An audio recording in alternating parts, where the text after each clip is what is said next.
What's up, DubNation? Welcome to the first Let's Go Warriors podcast. And really, I've done this before, but this is the first one in like 5 or 6 years. You can probably look at a link that I put in my Spotify profile that proof that I actually was doing podcasts for a while, about 5 or 6 years ago.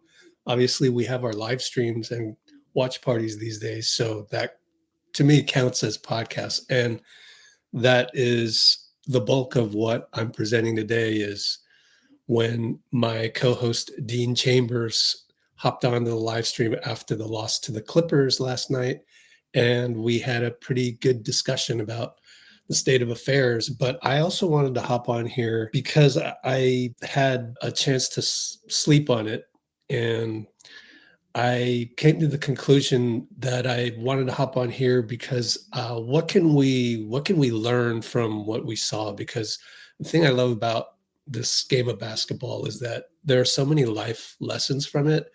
And the thing that I love about being so devoted to the Warriors and exuding the 19th man on the bench, as I like to say, which this intro might lead you otherwise. But, anyways, I'll get to that in a moment. I think I've identified an opportunity where we can figure out how to learn from things and figure out honestly what we're afraid to do and to do it. So I want to thank Eric Guillemino of NBADraft.net. He will be hopping on a live soon. We exchanged DMs last night and today. Some things have been troubling me since the game last night, and Dean and I talked about it, and you'll hear it. I'm going to keep this simple and just talk right now and then append last night's edited stuff so that people can listen to this during a commute or while they're doing something else and not just learn how to cope with a devastating loss like that, but also, and obviously during the live stream, we said, let's be excited for tomorrow. The next game is literally just 24 plus hours away, but there is a chance we could lose that one too. And so there's fear. And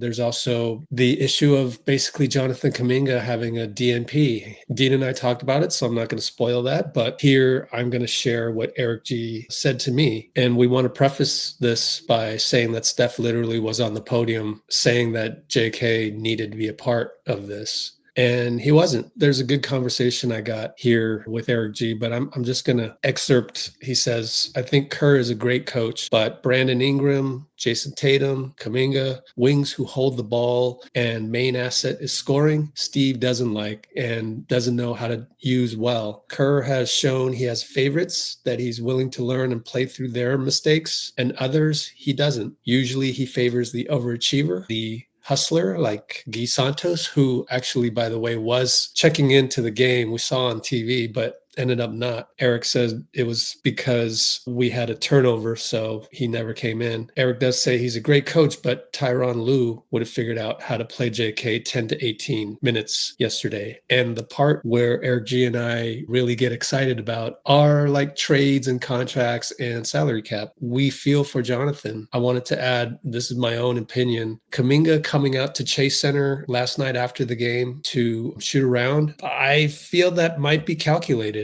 I don't have much information on that, but he could have easily just stayed downstairs at Oracle Performance Center. But he came out, I guess, doing a workout with his trainer, Ant Wells. I don't know whose idea was it, who incepted it. Heck, it could have been even Draymond in the locker room. You never know. I don't have that information, obviously, but it's something to think about. In saying that, Eric G and I agree that Jonathan probably doesn't want to be a Warrior after this season. I could see why. Eric says, sign a restricted free agent deal with another team and ask the Warriors not to match the contract, or maybe LAC-GSW will just go ahead and do it, and there might be a trade demand. In this day and age of the NBA, you just never know. And all this drama can really change the landscape suddenly. And, we saw it with Jimmy Butler himself. My response to Eric was just like Steph dribbling into the corner against two guys. I think he might have done that twice. There were 8 turnovers. So pick 2 times out of those 8 is like Steph's fatal flaw, right? And I think this is also Steve Kerr's fatal flaw. Everybody has one. You can still be a genius and have a fatal flaw. Go look up Albert Einstein. Einstein. He had trouble with quantum mechanics when it first came out, and put it that way. Quantum entanglement. Go look it up. Even Albert Einstein. And I actually said that Steve giving Jonathan a DNP is like a fireable offense. I've never said fire Steve Kerr, and this is different. I want you to know that this is different, because the people who want to say fire Steve Kerr, they're the ones that want to make you feel bad about yourself. I'm saying that this was a fireable offense to raise Steve Kerr's eyebrows, to understand that you played into your fears. So did Steph. So did Gary Payton. There's a video out. I don't even want to mention his name, but this guy tweeted out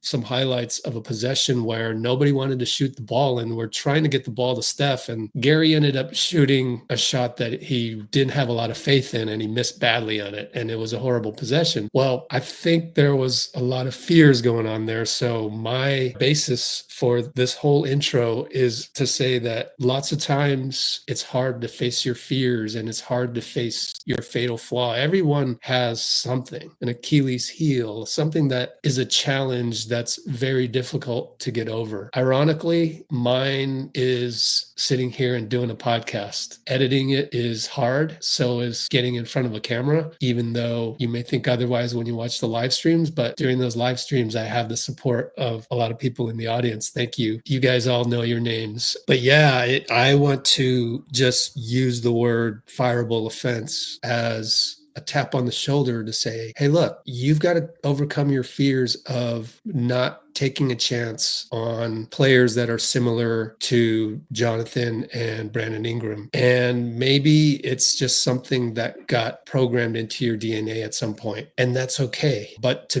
be better and to improve, this is how you overcome your fears. First, you identify them because of patterns that come out. So we saw patterns. We saw JK on the bench again. We saw Steph throwing the ball to the other team again, and it resulted in a loss. It wasn't a bad loss in terms of point differential, but it was bad in the way that it happened. Like, the Clippers were clearly the more confident team, and they did that to us. Credit to them. Credit to Tyronn Lue. The reason why I think that what Steve did in benching JK was so affecting the franchise in the longer term, and thereby quote unquote fireable. Again, I just hope like his wife isn't seeing me for the first time and thinking that I'm a fire Steve Kerr guy. Like, this is literally the only time in the last decade that I've ever thought that I wouldn't be surprised if Joe Lacob threw a tantrum and just hit the panic button and said, bye-bye, that kind of thing. But we know that Joe Lacob isn't like that, and he's collaborative, and so is Mike Dunleavy. And I said it last night on the live stream. I said that Dunleavy might be the first one knocking on Steve's door to say, hey, look, you're putting me in a spot here. We might have JK demanding a trade after that. Like, you can't not play him at all. You have to improve in terms of the overall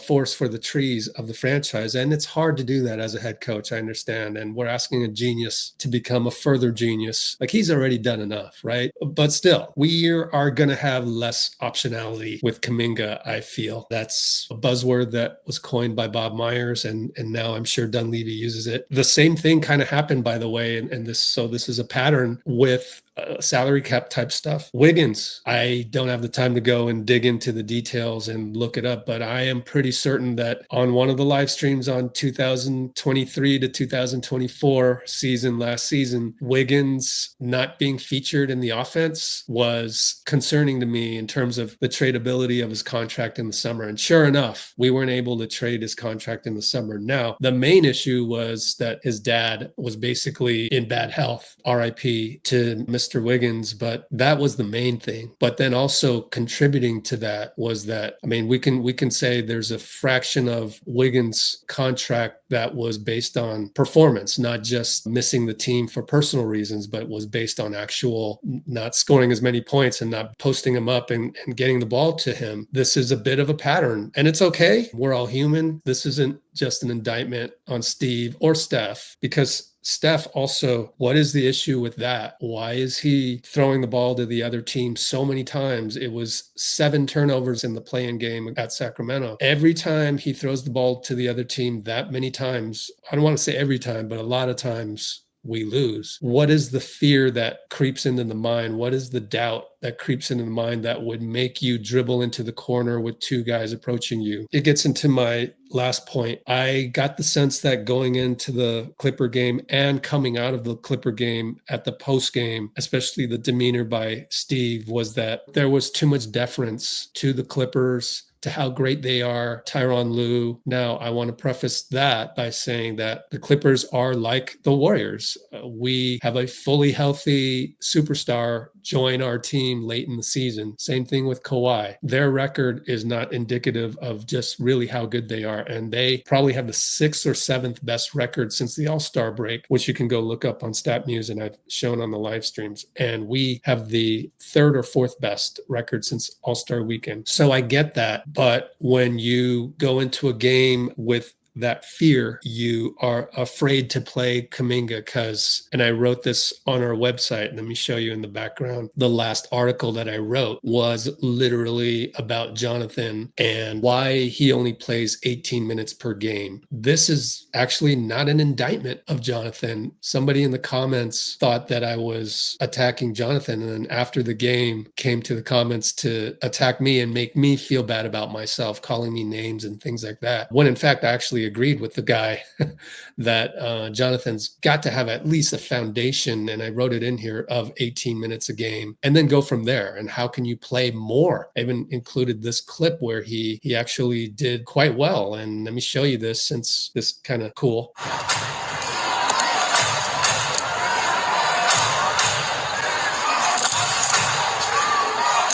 So you see Jonathan will get the ball in the corner and he attacks. So he did a good job there, and he did what I wanted him to do, which was draw contact and feel the game from a very physical point of view, rather than treating it like a pickup game and you're Kobe Bryant and everybody's sort of walking the ball up, standing around, you ISO, you post up, you fade away, hit jump shots. No, that's not what's happening with elite basketball here at the NBA level with the Warriors. So everything revolves around Steph. This fear I want to talk about lastly here before I give you the rest of the podcast, which is an edit of the live stream from last night, is the fear of overcoming your fear, the fear of overcoming your weakness, of overcoming what you're used to. And I know it's hard for Steve to do that in a game's notice. I mean, he had 48 hours, less than that, because the game was on a Sunday midday. He had 36 hours to prepare for this game. It's tough. But on the other hand, it's a pattern. Same thing with Steph, though. So everybody share what you're hearing here, not just with Steve, but also with Steph and his penchant for turnovers in certain situations against long athletes and teams that are focused on really shutting them down, who also have star power on their offensive end as well, which was the case with Sacramento when they had De'Aaron Fox and a motivated squad. What I'm trying to get at is we all have fears that we need to get over. I think we could all really benefit from learning together from what happened with this heartbreaking loss to the Clippers. Now, the season's not over yet. We could very well make a run to the Western Conference Finals, to the finals, and this game becomes a blip on the radar. I have a feeling it might not be, though, because of the patterns that I've mentioned. And so I want to dig deeper into this and understand more about why Steve is the way that he is, and maybe why Steph is the way that he is. Maybe Steph had similar problems and entered a mental state. Brandon Pajemski has talked about flow state and learning from Steph and being in a flow state. This is the opposite of that. This is every now and then Steph will have that Dr. Jekyll, Mr. Hyde, where he turns into a turnover machine and then he loses confidence and has doubt and turns it over more. Maybe there was something that happened in his AAU development where that was just something that he could never figure out. And maybe it's just the fact that he's 6'3" and has, a wingspan that's typically 9 inches to a foot shorter than his defender. So all of these things are not an indictment, obviously. It's okay. And with Steve, I wonder, we're trying to look at ourselves ourselves and love ourselves more, honestly. Think about something in your life that might be like an elephant in the room that you need to work on, that you know you need to work on, a mistake that you keep making. And I think with Steve, and I'll tell you what mine was and what mine continues to be. With Steve, I think maybe him being with Hall of Fame coaches like Phil Jackson and Popovich and Hall of Fame players like Michael Jordan and Tim Duncan, I think there might be, here's a theory for you, there might be remnants from get the ball to fill in the blank, whether that's Michael Jordan, Tim Duncan. The ecosystem must revolve around these people. And if you can't do that, then go sit on the bench. I don't care what talent you have, right? So I do think that may have been drilled. You know, you talk about 10,000 hours, certainly 10,000 hours throughout Steve's career of collecting 9 rings. So those 5 rings that he has as a player, serving under coaches who probably demanded that the ball eventually end up in Michael Jordan or Tim Duncan's hands, right? I can make the connection now. I can connect the dots between that and yesterday and Jason Tatum and Brandon Ingram, right? I just hope that the Warriors can unpeel this onion, sort of like what I'm doing here, in a respectful way that's not making you feel bad about yourself, because there's a fine line between trying to be constructive and sounding judgmental. And that's why it's embodied by perhaps the example of that was a fireable offense by Steve or fire Steve Kerr, right? There's a fine line, and you really have to understand the context and the intention. My own fear that I overcame and still working on, well, in the live stream with Dean, you're going to hear about me crashing my car on the way to a Warrior shoot around in Sacramento when it started to rain. Like when it started to rain, yeah, I hit the gas pedal for some boneheaded reason.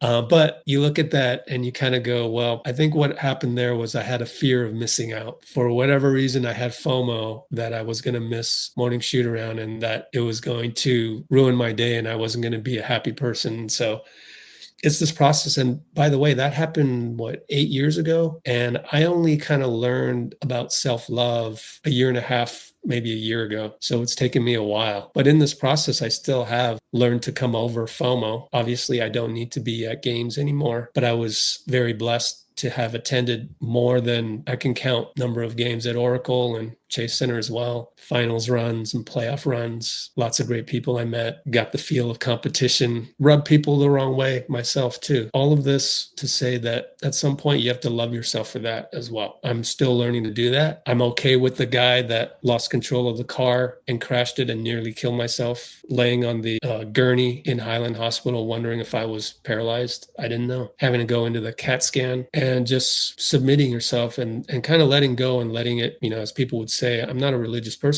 and yet I do believe in love, and I do believe there's a higher intelligence, but putting everything in God's hands and just having trust. And so I think that's a little bit of what we saw last night against the Clippers, is a lack of trust. And yet that's okay, because I understand you're human, but you can be a better human and improve. It starts with identifying why you are the way you are. And this goes for Kerr and Curry, and then going from there. So that's the first step. And also for me now, that the fear that I'm overcoming now is right here, sitting in front of you guys, wondering if this type of content will be accepted out there. I mean, honestly, I feel better about it every single time, but also just the process of sitting down here, editing it, putting it together, figuring out how to upload it. I don't know how to do that right now, but I need to figure that out. And I hope this helps you in some way, in any way, through the context of Clippers at Warriors, us losing that big game. I think I've actually learned so much. Now, of course, I'm still worried about the franchise in terms of, okay, maybe Kuminga is going to demand a trade way down the line, months from now. So I guess really my thought is learning how to enjoy that anyways, that's all part of life, the ups and downs, to embrace. Everybody's intentions isn't to necessarily hurt you. Everybody's intentions is to deal with their fears.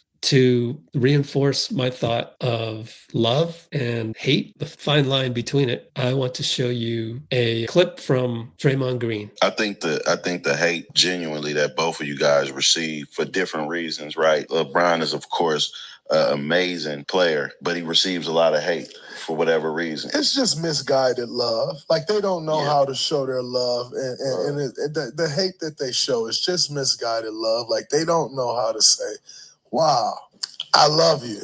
Or they want to be like you. Mhm. And so they don't know how to say, like, oh, man, like, I respect that. Because the problem is, in the day and age we live in, there's not enough self-confidence. And so, in turn, people don't feel confident enough to say, I like that. Mhm. Or I respect that. Or that's fire. Right. And that's it. That's it. Damn, that's dope to me. Mhm. People don't feel confident enough anymore to say that. So in turn, they hate. So Draymond will use the word self-confidence. I think it overlaps into self-love. So just think about that for a minute. I hope this helps in some way. I'll just end it at that. Welcome to the first Let's Go Warriors podcast. Thank you so much for listening to me. It's funny how Steph on the podium last week did say, while also asking reporters, I wrote about it on the website, to give Jonathan a break. No more Jonathan questions. He asked the media. Of course, he didn't. He has no power over Twitter, so Twitter's going to talk about it. He even said on the podium, Steph did, that JK needs to be a part of this. So as I was using the restroom, I'm thinking, you know what? If it means that from now on, the coaching staff has no choice but to include JK in the strategy, good. Because you can't do that again. You have to. You're going to get Steph caught in the corner with double teamed, and you have to utilize Kuminga. So felt that turnover coming. Yeah, you got to have him involved. Period. And that's as much as I'm going to blame Steph for the 8 turnovers. This is also on Kerr, Yes. because it's a loss. If you would have won, I would have left you off the hook. It was a gamble that he made and lost. Say that again. It was a gamble that he made and lost. Yep. Not playing John, not playing Guy. And yeah, we have 2 more games to make the playoffs. So, it's not the end of the season. Even if we lose again. Let me put it this way, though. That was a gamble, and he lost. But he is equally to blame as Steph is for 8 turnovers. So you can't rank them at all. I thought this is one of the worst Steph Curry games I've seen where he got a lot of points. So the turnovers especially. If social media is going to be mad at Steve Kerr for not playing JK, then you have to be equally as mad at Steph for those 8 turnovers. You can't say Steph needs to be fired, because then you'd have to say Steph needs to be traded. Like, you can't do that. Like, it just is what it is. No, but he has to play better. The carelessness with the ball is, and I don't think I have to say this, but obviously Steph is the reason I'm here. It's the reason I love the Warriors is his game. His game is the reason I love watching this and being on here with you, the philosophy and everything. But he has to play better, man. You cannot do that shit in a big game. Sorry, bro. You cannot get baseline throwing it 3 feet in front of you into the arms of another player. You can't do that. That's not clutch. And we know Steph's clutch, but that was not. Yeah. That's another. You know what's crazy? That's a thing that I was told not to do. Guess which grade? 3rd? No, 8th grade. I didn't start playing until 7th grade. No, fair enough. Yeah, Lee, you don't kind of a joke. That, you don't do that. Yeah, you don't dribble into 2 people in the corner, especially on the baseline going out of bounds. It's fundamental high school basketball, at least, But least, you know what, man? Back then, you knocked it off with their knee. Yeah, you throw it or their face. Oh man! But anyway, on accident, of course. But yeah, I didn't break anything, man. I did not, Bruce. But it was a long period of dragon breaths, to try and get my mood right. But the season is not over. Even though I don't the 7th seed, that's way harder than the 6th seed to win a championship. It's exponentially harder now. You mean based on statistical? Based on history, yeah. No one has ever done it as 7th or 8th seed ever. Yeah. So made the finals, yeah. But obviously Jimmy, 2023. But win it? I don't know. My rebuttal to that is this is a weird season because of the different dynamic of the NBA where Taylor Jenkins, Mike Brown, and Mike Malone can get fired, and you can pick up a Jimmy Butler at the trade deadline. Yeah. So our season so far is 22-7, and so now we're going in, and So if they pull it off, people would look in the almanac and go, "Why?" And then you go, "Oh yeah, that was the season they got Jimmy Butler at the trade deadline. It was crazy, and they went 22-7, and it's like, I mean, if we win on Tuesday. Here's Bruce's comeback. Yeah. No. If we got the 6th seed, we would have beaten a lot more good teams and closed out a lot more important games, even with Jimmy Butler. And you know me. I don't know, man. I don't know if I totally agree. We were the Spurs game in this game. Rich, come on. We haven't had 82 games of Warriors excellence, sir. This identity, if we were in the middle of the season and I said, this is an in-season tournament to play in the in-season tournament, and this is game number 29.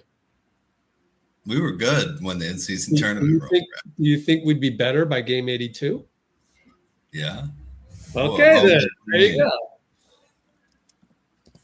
I totally agree with that. It's just, yeah. We already had 2 shots at this, right? We have 2 more. It's a process, though. It's a process. This is our game 29. That's the problem. Maybe. Yeah. But let's put it this way. For a regular season, this was a failure. This game. For the postseason, getting to face the 2 seed if we win versus the Grizzlies or the Thunder as the 1 seed, God forbid.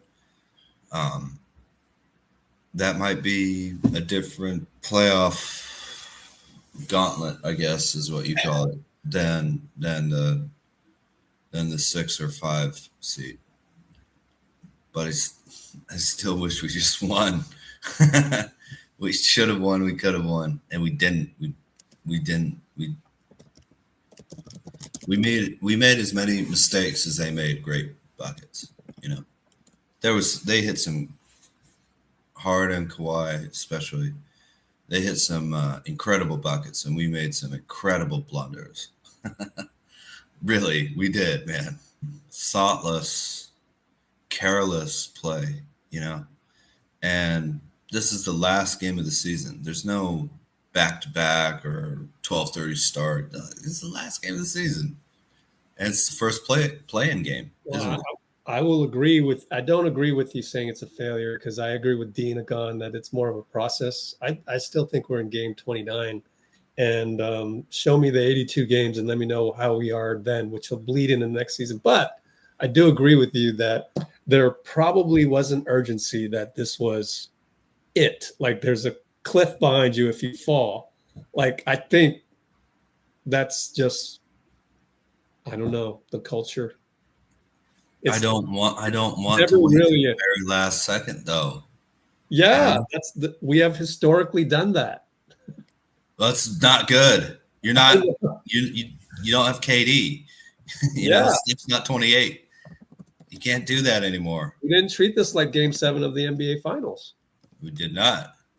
We didn't treat it like it was a lucky play-in game for the 6th seed, which no one should get legally, but we had an opportunity. It's not like the Clippers would have fallen out of the playoffs. Well, I guess they would have by the end of the game, right? But and you know what signals to me that the culture, and I think it starts with Steph and Steve. This is a behind closed doors thing. You know why? Take a guess. Which play tells me that we did not treat this with the urgency of a Game 7 NBA final. Well, I don't. The play that's going to stand out is, was it at the end of the fourth quarter when we had the shot to win the game? Anybody in the comments know what I'm thinking? Yeah, I don't know. Good guess. Now, every guess. We didn't use any challenges either. I don't know. It's Rich, the last play going to Buddy Hield. Come on, give it to frickin' Steph. I don't care if there's 3 guys on him. Bro, give it to Jimmy. Well, we're down by 3 though. Give it to Steph. Oh well, I mean, yeah, but they're going to take Steph away. They're going to triple team him. You know what I mean? He had a chance to catch it with 2 guys on him. I don't care. I'll throw it to him. Yeah. Another turnover.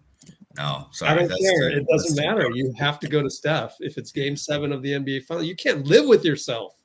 And that's the thing, is the culture of the approach tonight wasn't, oh, I'm not going to be able to live with myself if I fill in the blank, don't play JK, go to Buddy Hield for the last 3. It wasn't like that. And so we didn't play this game like it was Game 7 of the NBA finals. And that to me is kind of weird. It's weird, but it's like, I'm not surprised, but I don't know. Those are just not the winning decisions a championship team makes. You have to be less predictable than we were today. Everything we did was predictable, I think. I mean, the Buddy Hield shooting the last 3, that's unpredictable. That's not unpredictable in a good way. Yeah, no, I get it. No, but I guess I didn't feel like Steph treated it as a well, anybody on the team treated it as Steph was hurt. Steph's head obviously was hurting him. Even Draymond saying we're not chasing the ball the way we're supposed to be. Like, come on, Game 7, NBA Finals, you would chase that damn thing, and we just didn't have it. And I don't know why. Yep. Maybe it's hard. That's the difference between Let's Go Warriors and most other places is we try and figure out why. We're in a good enough frame of mind to try and figure out why. So is it fatigue? Is it injury? What is that? Why? Like maybe we can figure out, if we figure out why didn't Moody go after that ball as if it were, to save his life, which is what we haven't been doing that all season. Yeah. That's been the main problem for so long. And Butler helped a lot with it, but he can't do everything, What time this season did you feel like guys were predicting where a ball would be and leaping, like diving on the floor for it? My guess is never. We don't have that. Yeah. We don't have it. And we had it in 22. And I don't know where to get it from, but we're going to need it. BP, yeah, I think. Oh, BP. Yeah, he saved the ball that one. That was incredible. Yeah. Like, we had no business having that ball. Mm-hmm. But can we get it from he had real good hustle plays today. Moody, I think, can do it, has done it. But he's so calm, He was tired. He's almost too cool. Yeah, you couldn't tell if he's tired, and he was still the same calm after that. Draymond's yelling at him. It was hilarious. I love that about Moses most of the time, too. Moody, I mean, most of the time. But you got Draymond yelling at you, and he's still the same calm. Yeah. Like, if Joshua's still almost no one else in the league can do that, bro. That's an amazing trait. How in the world can you even do that? He's from Arkansas, that's man. A family thing. That's being a Moody, man. Isn't that funny? The Moody family ain't Moody. It's like someone named Steeler, and they're like the most honest person you know. You're trying to find an analogy of Moody not being Moody. It's a tough one.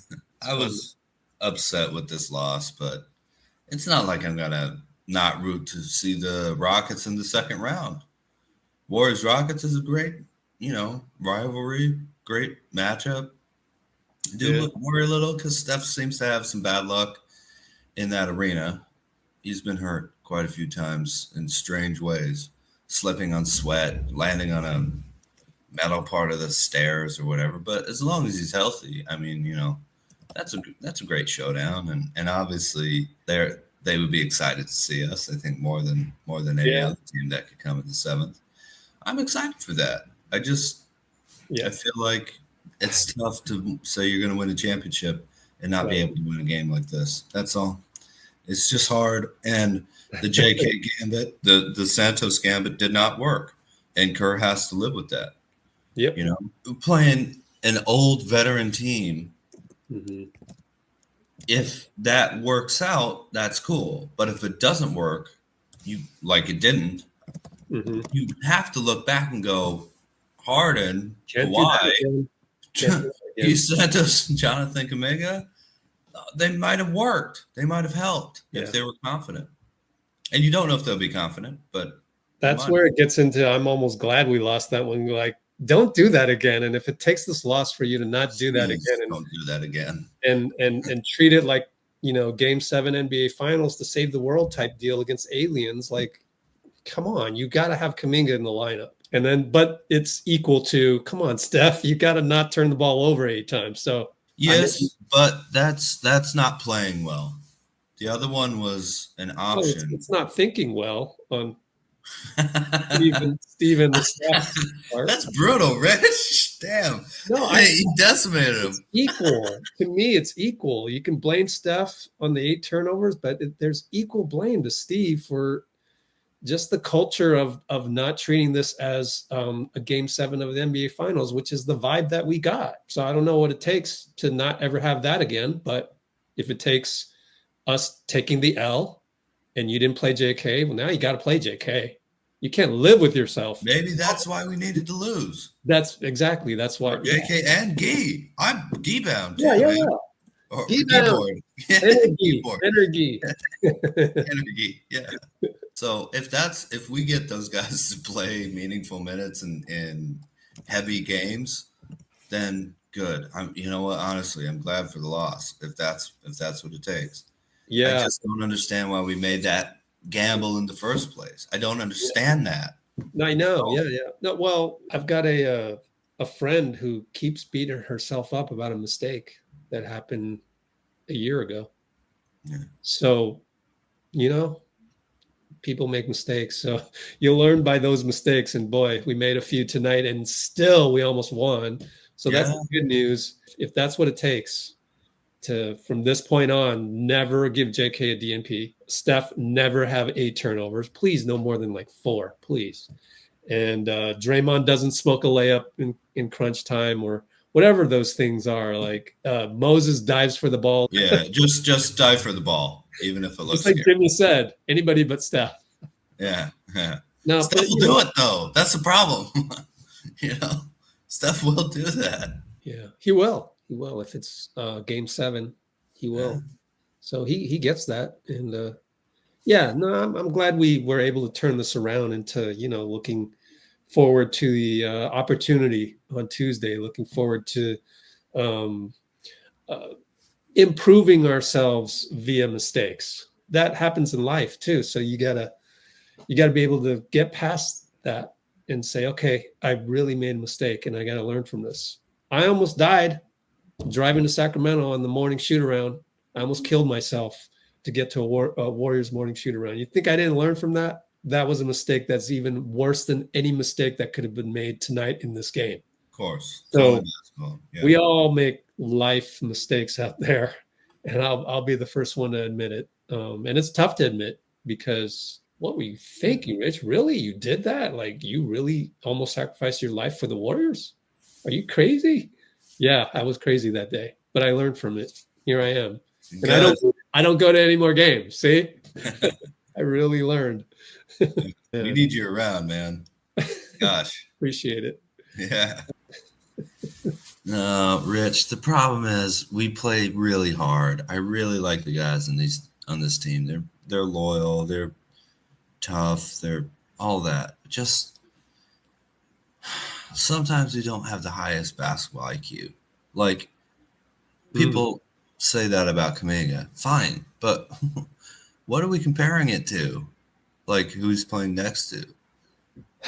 It's like, I'll wait for the rebound to bounce to me. Okay. I thought you were talking about organized chaos. Like, Steph is just no. It gets a little crazy out there.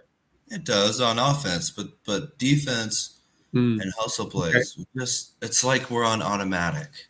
And you can't, I'm telling you, man, you cannot play on the motions as hard as you try and do them. If you're just going through the motions, you will lose to good teams who know how to read things ahead of time. And we're not there yet. That's why the Warriors rated, it gets into, I think it's systemic across AAU. And also kind of European players, they don't have the athleticism. But yeah, like the lack of IQ and hustle, I think it's a problem of this era. That's why they valued Pajemski so much. That's probably why we took a flyer on Guy Santos. Yeah. Guy went on the podium and said that he's been doing that ever since he tried out for Brazil at age 14. So you damn well better go dive for that ball. Otherwise, you got no chance of making this Brazilian national team. So, but I feel like we've all been playing hard. You know what I mean? I feel like the team has been playing hard. They just don't know how to hustle. That's why I keep going back to the 2013. What I remember the most about that team is that Festus, Harrison, and Draymond, they all loved going to get the loose ball. They knew how to do that. They really wanted it. And this generation of players, with the exception of in America and AAU, and you can't even call Pajemski a normal AAU player, right? He doesn't fit the mold. But these guys like Moses and JK that fit the AAU mold, they just don't know how to do that. Trace are senior. They played until their senior year in college too, you know? So those guys are different too. The fundamentals just aren't there. How many? I'm watching guys jump for rebounds when they should box out. And that's basic stuff, man. That's one of my criticisms of JK, actually, although I think it's a league-wide problem and AAU problem, which is he knows to jump for the ball. He just doesn't time it. He's off by 0.2 seconds or 0.1 seconds. And that's just enough that Kawhi's going to get it instead of you. Or the other night, it was whoever got it instead of JK. Like, just not, can't jump and go get that thing. It's just like, come on. Now you have to have proper positioning. You have to, understand where to put your arms. That's again why Jordan was one of the best, because fundamentally sound, the footwork and the timing.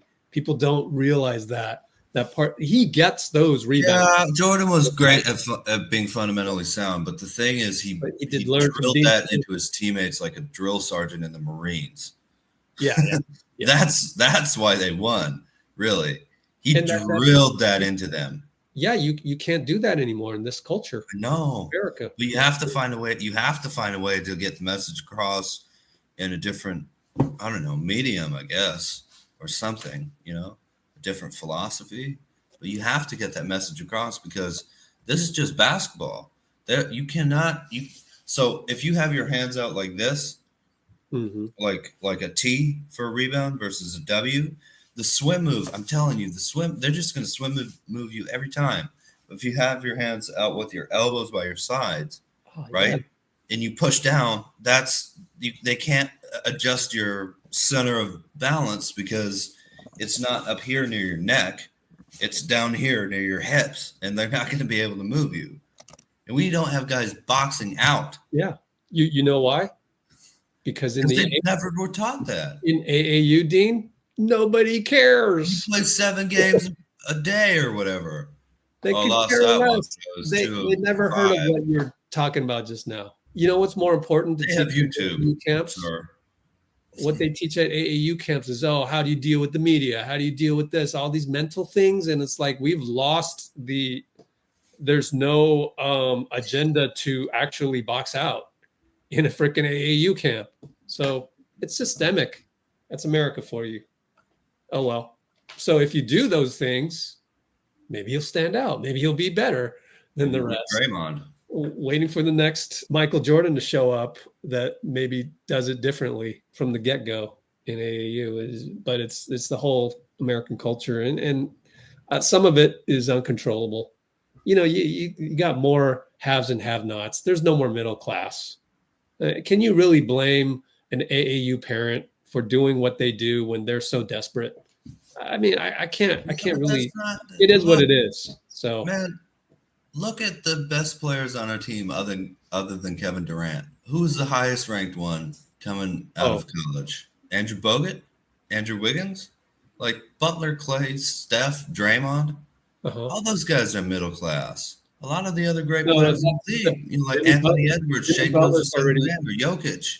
No, it's already a different American political era.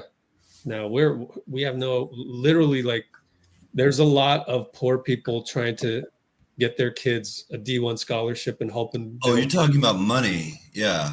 income. Yeah, maybe that's So, you're right about they got to just do what they got to do. Like there's no time to go through the right process to build this fundamentally sound basketball player. No, that's true. You got to get buckets and get 6'7". Yeah. Yeah, my kid is 6'7", 7'2" wingspan. Let's get him to the NBA the way that they're doing it right now, which is dunks and highlights and so it is what it is. But then we got to teach that better. And now we're starting to teach that at the NBA level. And maybe this is one, data point of why the Warriors got to continue to improve the player development. You come through here, we're going to teach you how to box out. Can you imagine in the previous era where you came to the NBA, we had to teach you how to box out? That's ridiculous. All of us older people here sitting down going, that's crazy. But well, we would have to teach them how to shoot, though.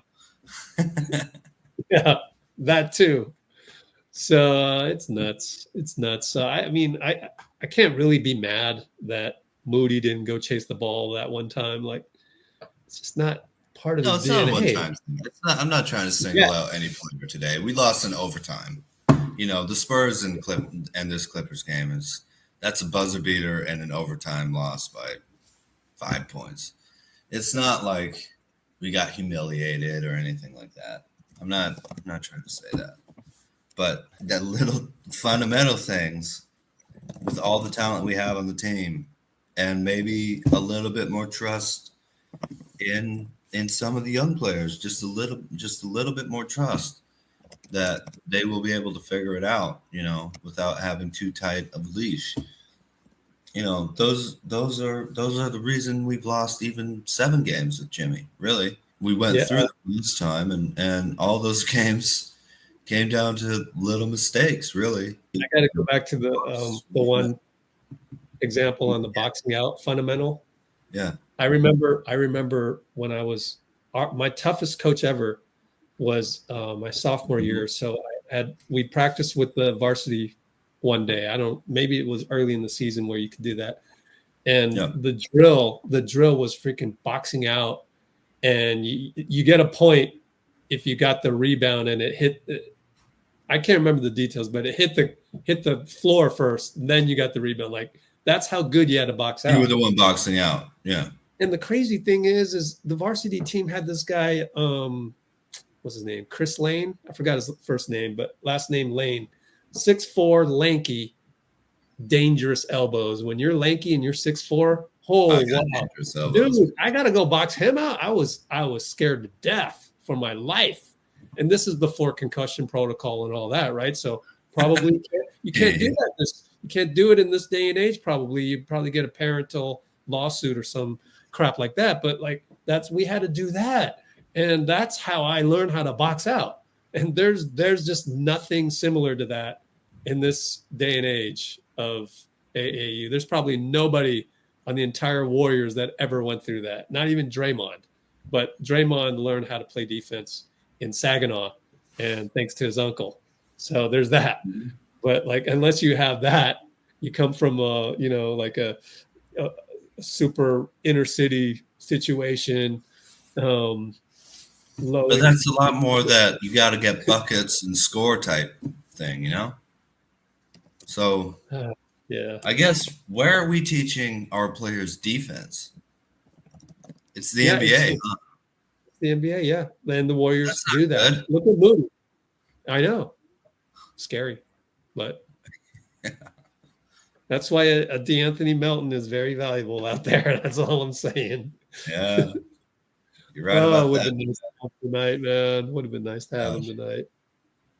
But the other thing is, and I hate to bring this back up, but if we lose and Kuminga plays, at least we see a little bit of his value. Because right now, if we wanted to move a larger contract from a restricted free agent, matching, which I think we have to do. We have to get that contract. We have to get something of value for that contract. And I hope it is Kuminga. I don't want to move him.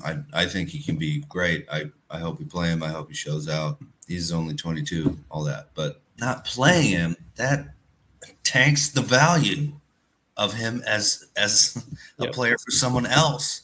I'm sure Mike Dunleavy's the first guy knocking on Steve's door. I'm sure of it because I believe that. Yeah. No, Steve has a good relationship with the I front have to office. believe that. He will listen to them. Absolutely. Yeah. I mean, although I will put in a caveat there, the second apron really is an asterisk. You can't tell me that Joe Lacob isn't wishing that somebody offers JK a value which keeps him under the second apron, right? So there's that. There's like, this is not normal where you'd be like, oh, go ahead and I'll match, 42 million. I'll match that because then we can sign that and trade that out. Can we sign and trade? Can we do that? Is that allowed, or you have to wait? I think you can't do that for normal sign and trades in the second apron, but for restricted, because he's on a rookie deal, that the rules around that I don't remember.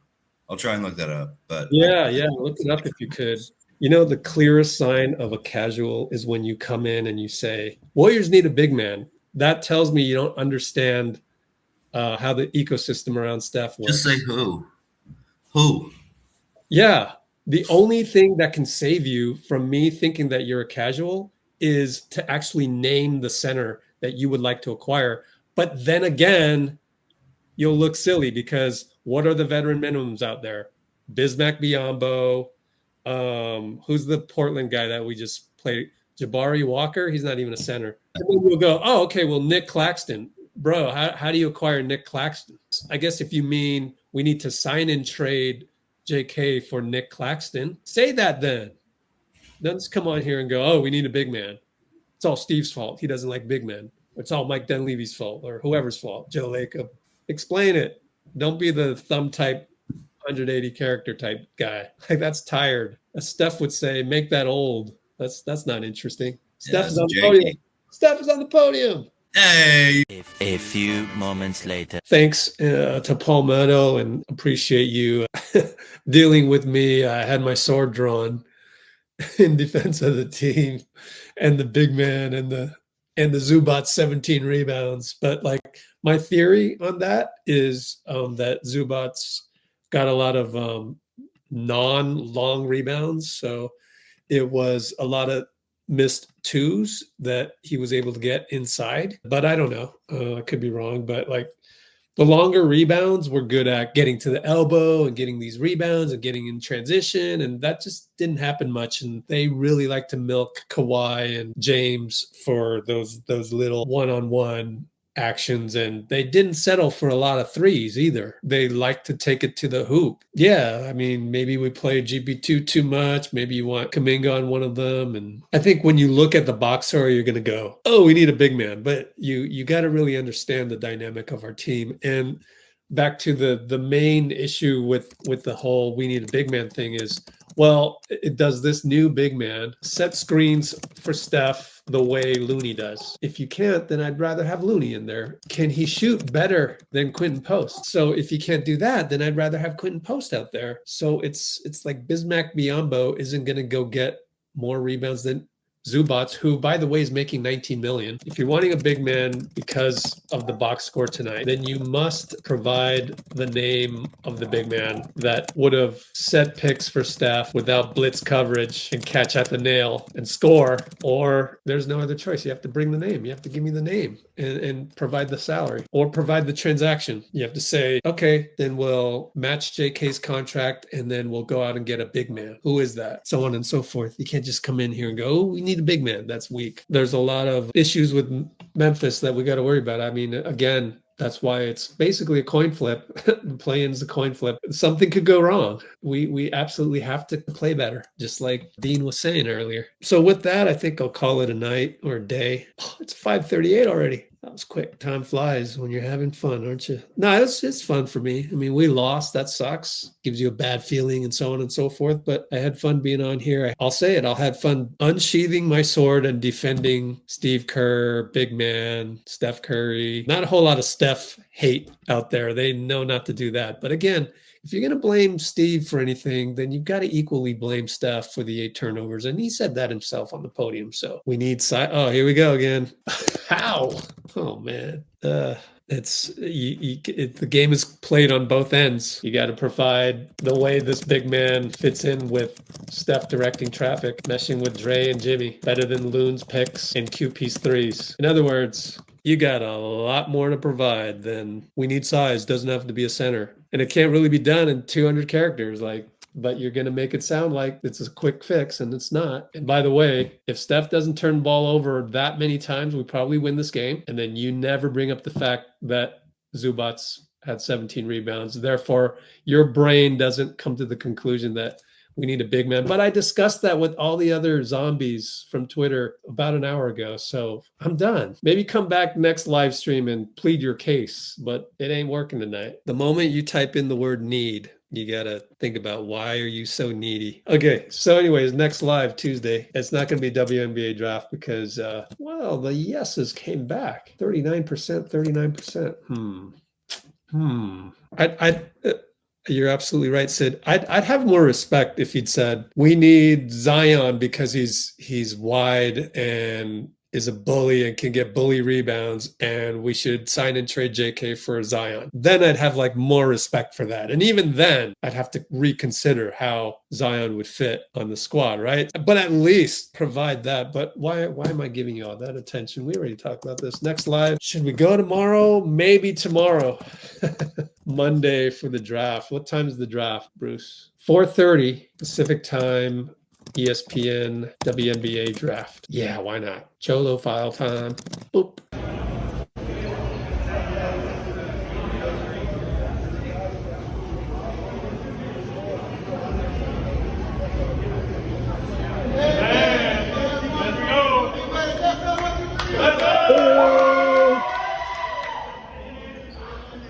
Today he came back. He came here today talking about how he got a new blicky. For the uninformed, what's a blicky? You don't know about no blicky, man. You had a blicky? You told me you had a blicky growing up. Yeah. You was a shooter. A strap. Yeah, that's a blicky.